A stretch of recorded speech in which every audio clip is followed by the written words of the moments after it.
Har bir avtomobil g'oyadan boshlanadi. Qog'ozga chizilgan oddiy bir chiziqdan. Bir kun kelib harakatga aylanishi mumkin bo'lgan fikrdan. Shu tariqa texnika yaratiladi.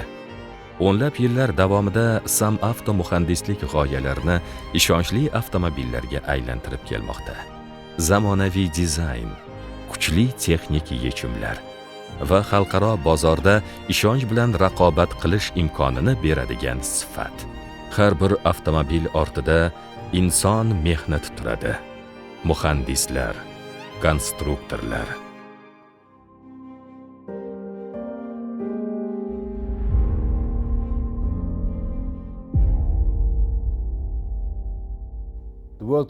Dunyo o'zgarmoqda. Proteksionizm butun dunyo bo'ylab kuchayib bormoqda.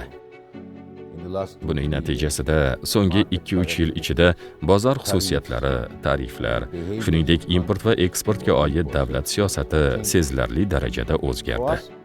Kompaniyamiz tarixiga nazar tashlasak, eksport sohasida mustahkam va chuqur tajribaga egamiz. Bugungi kunda mahsulotlarimizni 3 ta qit'adagi 40 dan ortiq mamlakatga eksport qilamiz. Bu shubhasiz katta muvaffaqiyat tarixi.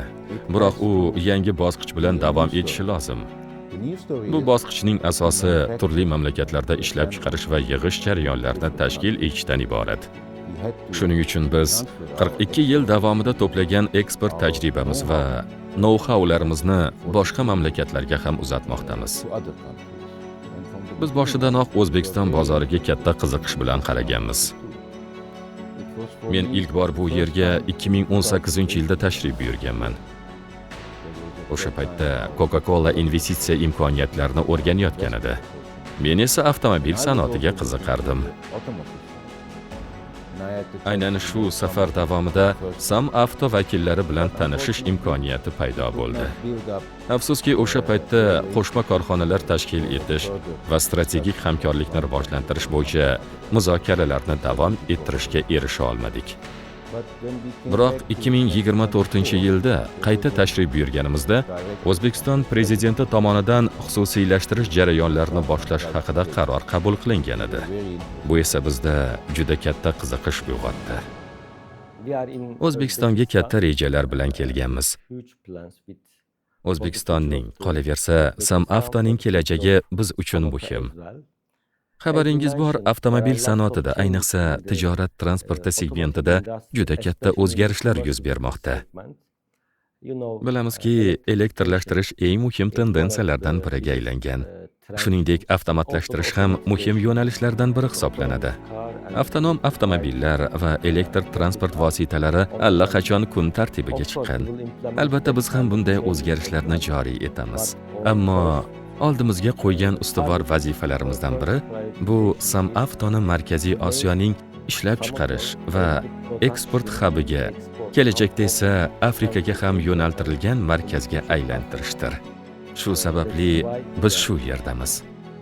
Shu sababli biz aynan O'zbekistonni tanladik. Iqtisodiyotning liberallashuvi va dunyoga ochiqlik O'zbekiston uchun bir qator sohalarda, ayniqsa avtomobil sanoatida mintaqaviy markazga aylanish imkonini yaratmoqda. Mamlakatda bu soha yillar davomida izchil rivojlanib, katta tajriba to'plangan. Shu sababli SamAvto biz uchun ushbu bozorga investor sifatida kirishda eng munosib tanlov bo'ldi. Shuningdek, bu bizning Turkiyadan tashqarida amalga oshirayotgan ilk investitsiyamiz hisoblanadi. Samarqand zavodi ko'p yillik tarixga ega. Samarqandning o'zi ham boy merosga egadir. Endi esa bu bizning umumiy merosimiz. Biz kompaniyaning hozirgi holatini tahlil qilib, SamAvtoning muvaffaqiyat omillarini aniqlashga harakat qilamiz.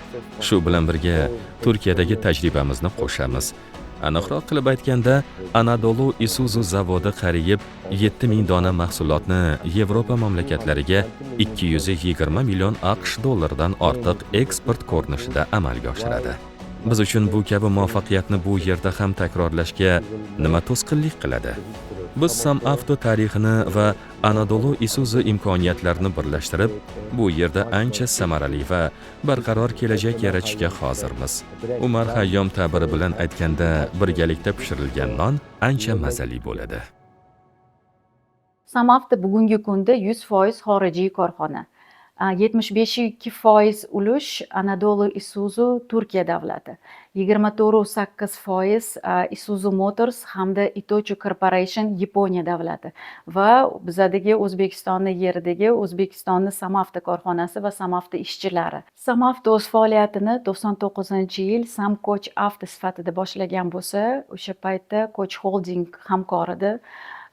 Undan keyin 2007-yildan boshlab Isuzu brend hamkorlikda avtomobillarni ishlab chiqarilgan.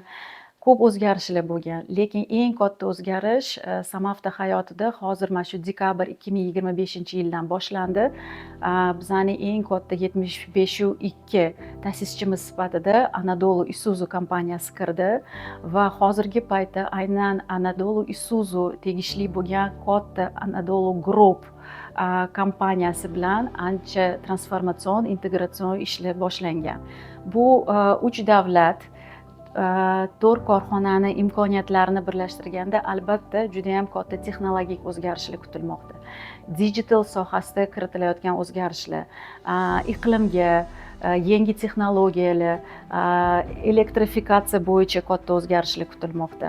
Va o'ylaymizki, bizning avtomobillarda yanada mustahkamroq, yanada xavfsiz avtomobillar, yanada kengroq modellar qatori bilan biz iste'molchilarimizni xursand qilib qolamiz.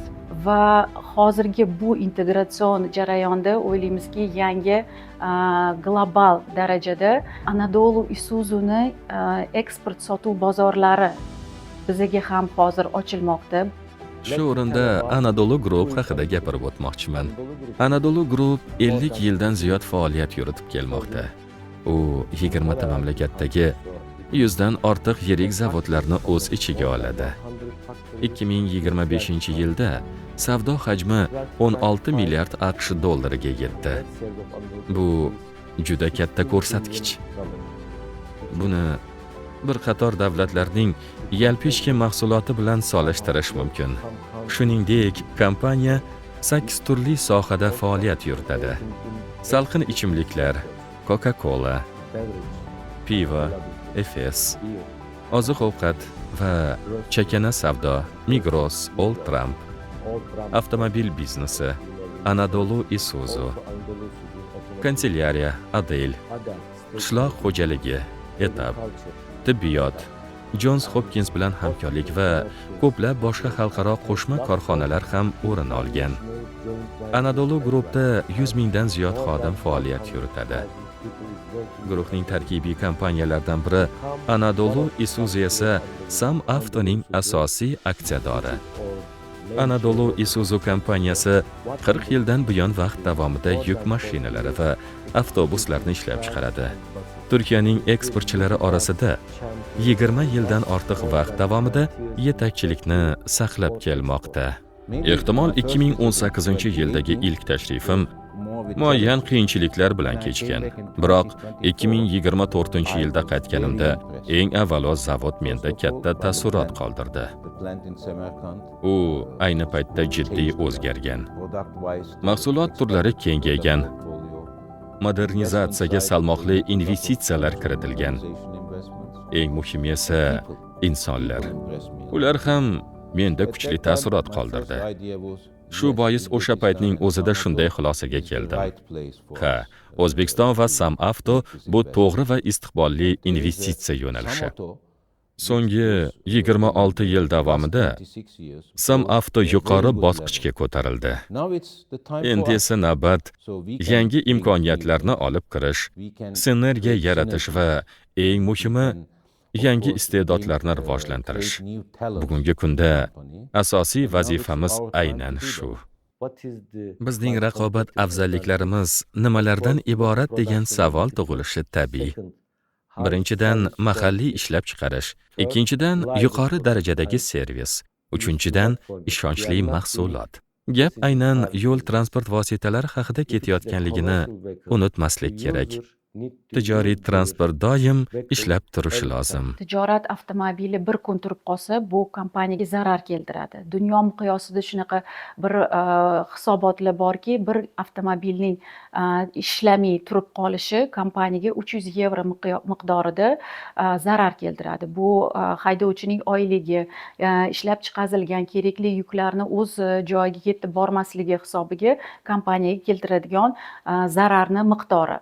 Shuning uchun biza o'zi ishlab chiqarishni boshlaganimizda 2008-yildan buyon bizada respublika miqyosida bittadan servis markazlarimiz mavjud. Bu deganiki bizada deyarli 18 yil tajribali servis markazlarimiz bor.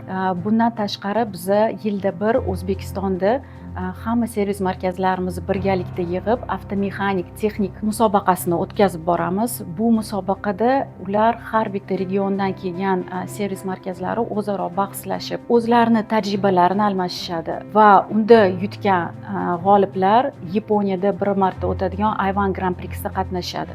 Bu bizga aynan o'zimizda ishlab kelayotgan mexaniklarni dunyodagi hamma Isuzu avtomobili bilan ishlaydigan mexaniklarni birlashtirib, ular bilan tajriba almashish, qolgan davlatlarda qanaqa ishlashadi va ko'rib turamizki, yildan yilga servis markazlarimiz rivojlanib kelmoqda.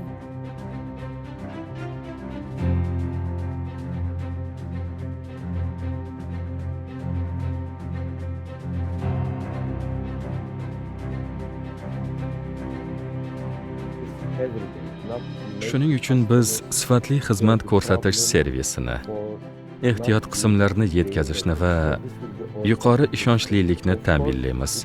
Chunki avtomobillarimiz har kuni to'xtamasdan ishlashi kerak. Bularning hammasi bizning raqobat strategiyamizning negizidir. Anadolu Isuzu'da ishlab chiqarish aynan Isuzu avtomobillari bo'yicha yillik tajribasi bo'yicha ancha ko'proq. Ba'zi narsalar ularda ko'proq lokalizatsiya qilingan, lekin bizani zavodda olgan bo'lsak, bizda ham ularda lokalizatsiya qilinmagan liniyalarimiz bor.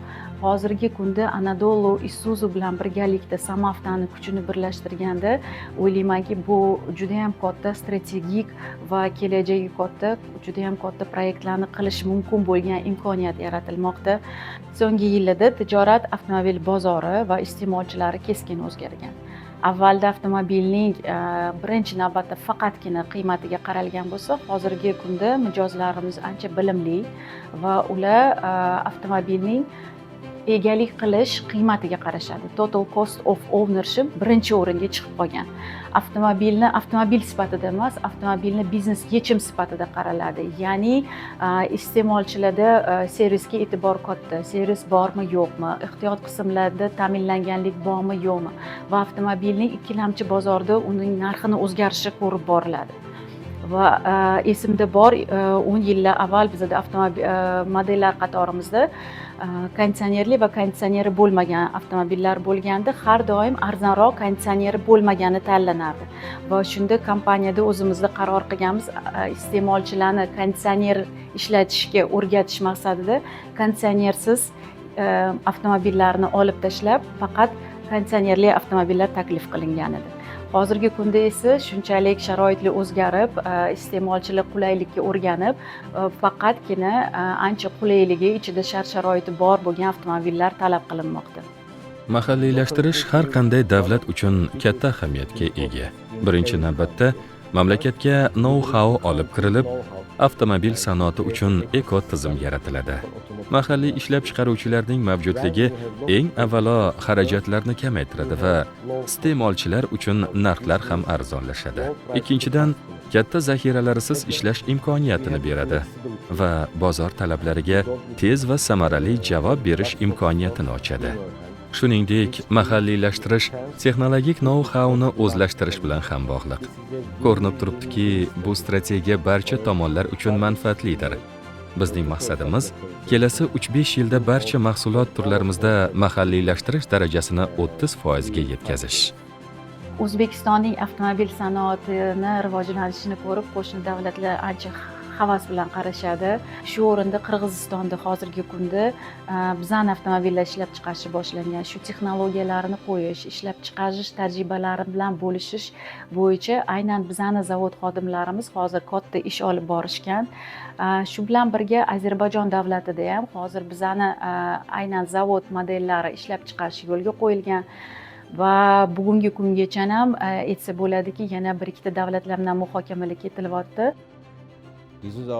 Bizning ustuvor yo'nalishimiz Sam Avto mahsulotlarini yangi bozorlarga olib chiqish va yangi mahsulotlarni ishga tushirish.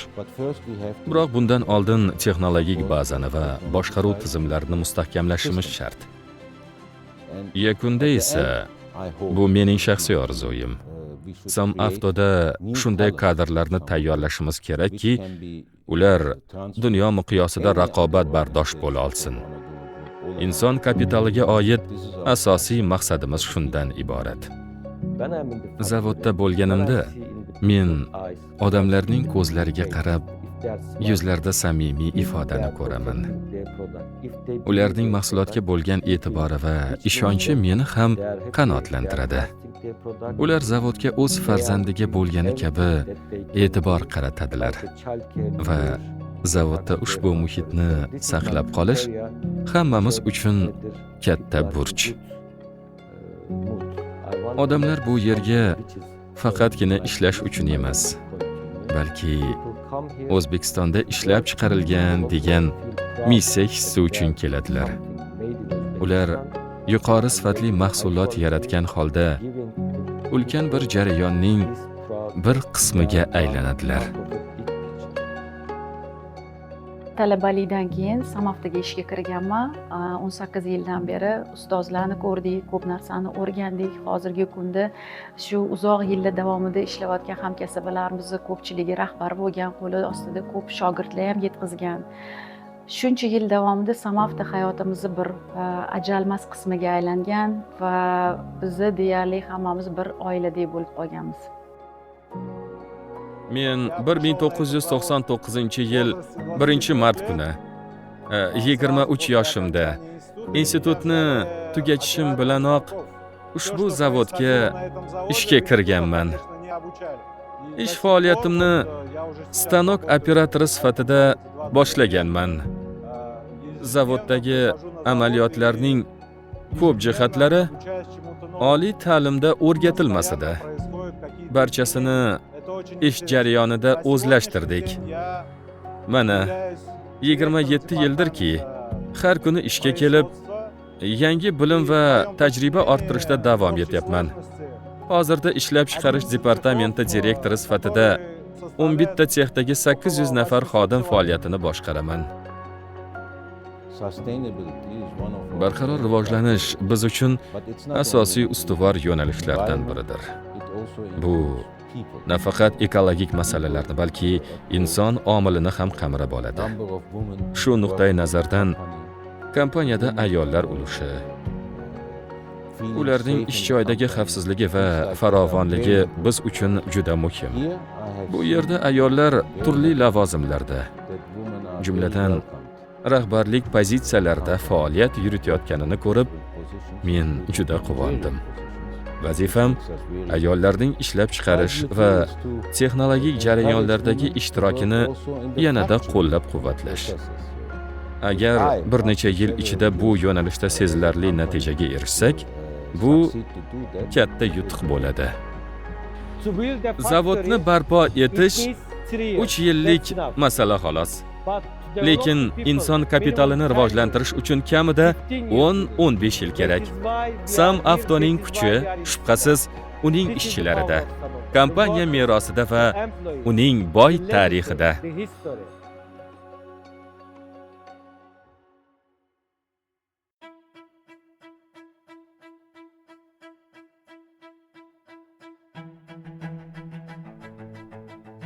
Sam Avto jamoasi zavodning eng katta boyligidir. Aynan shu jamoat sa'y-harakatlari bilan katta yutuqlarga erishdik. İlk davrlarda 5-6 turdagi modellar ishlab chiqarilgan bo'lsa, bugun ularning soni 150 ga yaqin. Bugungi kunda 60-70 xil kuzov turlari, avtobuslarning bir necha turlari, yuk avtomobillari shassisi bazasidagi turli modellar, shuningdek pikap va maxsus texnikalar ham kiradi.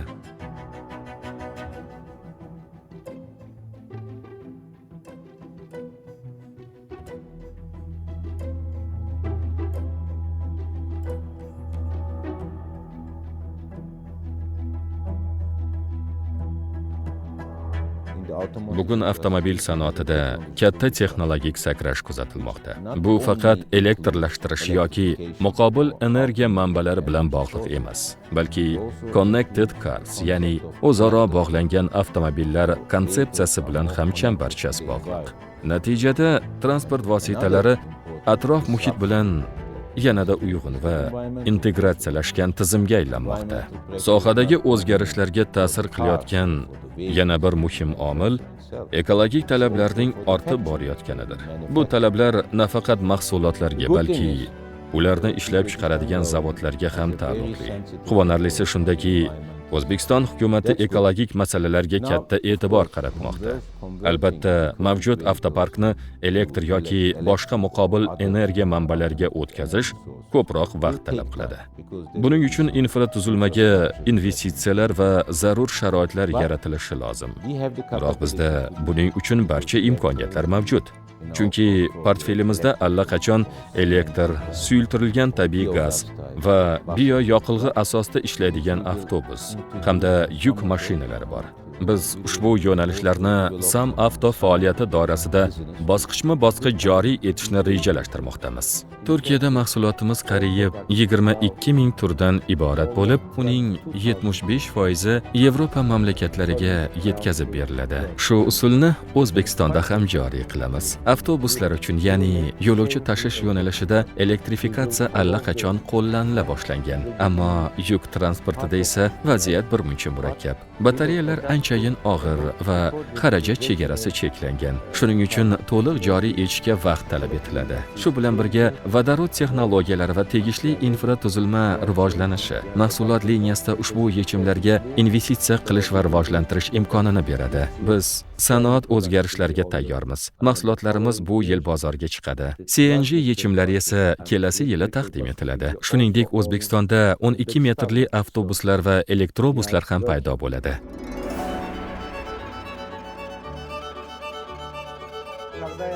Zavodimiz mahsulotlarini ko'rganimda qalbimda faxr tuyg'usi uyg'onadi. Chunki bu mahsulotlar nafaqat insonlarga xizmat qiladi, balki O'zbekistonda va uning tashqarisida biznes rivojiga hissa qo'shmoqda. Ko'chalarimizda harakatlanayotgan har bir avtomobil ortida yuzlab mutaxassislar mehnati va minglab operatsiyalar mujassam. Aynan shu mehnat ularning ishonchli, samarali va sifatli bo'lishini ta'minlaydi. Hozirgi kunda O'zbekiston yo'llarida 60 mingta SAMAVTO zavodida ishlab chiqarilgan avtomobillar yurmoqda. Bu degani O'zbekistondagi bor tijorat avtomobilining har 5-chisi bizni zavodda ishlab chiqarilgan. E'tibor berib bitta qaraydigan bo'lsangiz, yoningizdan o'tib ketadigan o't o'chiruvchi avtomobili bu albatta Isuzu bo'ladi. Tez tibbiy yordam avtomobili, chiqindi tashuvchi, o'zi ag'dargich, furgonlar, pikaplar, avtobuslar va hozirgi kunda 148 tadan oshiq avtomobillar modellar qatori qo'llanib kelinmoqda. Shuni ko'rib turamiz va o'zim shaxsan bundan juda ham g'ururlanaman. Samarqand juda go'zal shahar. Buxoro, Xiva va boshqa shaharlar ham xuddi shunday. Mamlakatingiz turizmni rivojlantirish uchun ulkan salohiyatga ega. Men bu yo'nalishda ham o'ziga xos elchi bo'lishni istayman. Bu yerda turistlar soni yanada ortishini ko'rishni xohlayman.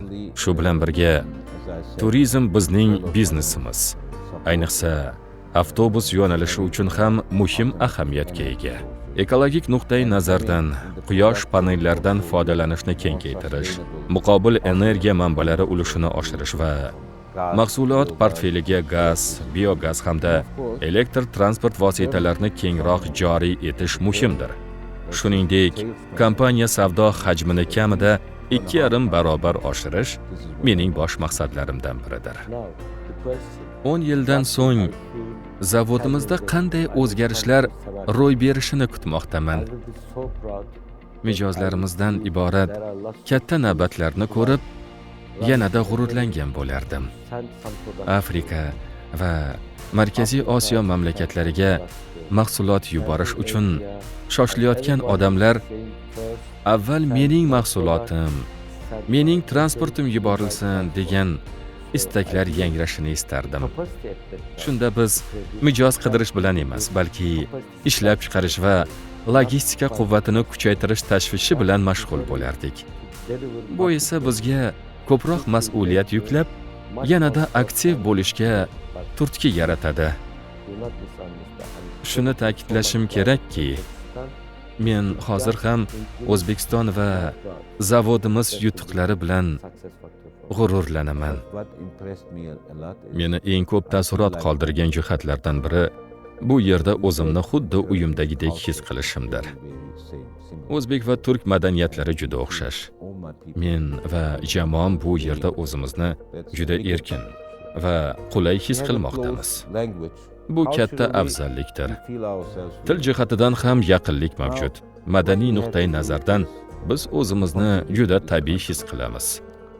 Endi esa biz bu mamlakat rivojiga o'z hissamizni qo'shishimiz kerak. Qanday qilib deysizmi? Eng avvalo Turkiyadagi va dunyoning boshqa mamlakatlaridagi hamkorlarimizga O'zbekistonda bugun qanday o'zgarishlar kechayotganini va bu mamlakatning jozibadorligini tushuntirishimiz lozim. Bu nafaqat biznes, balki turizm nuqtai nazaridan ham muhim. Iqtisodiy jihatdan esa biz kompaniya sifatida O'zbekiston iqtisodiyotiga sezilarli hissa qo'sha olamiz. Bugungi kunda O'zbekiston hukumatı bizning strategik rejalarimizni qo'llab-quvvatlamoqda. Shu bois yaqin 5 yil ichida mamlakat iqtisodiyotiga munosib hissa qo'shishimizga ishonaman va bundan xursandman. Biz Coca-Cola biznesidan boshlagan edik. Bu O'zbekistondagi eng yirik xususiylashtirishlardan biri bo'lib, ayni damda muvaffaqiyatli rivojlanib kelmoqda. Endi esa O'zbekiston bozoriga Anadolu Isuzu keldi. Biz bu yerdagi ikkinchi vatanimizda ishlab chiqarishni yo'lga qo'ygan holda O'zbekiston rivojiga o'z hissamizni qo'shamiz degan umiddaman.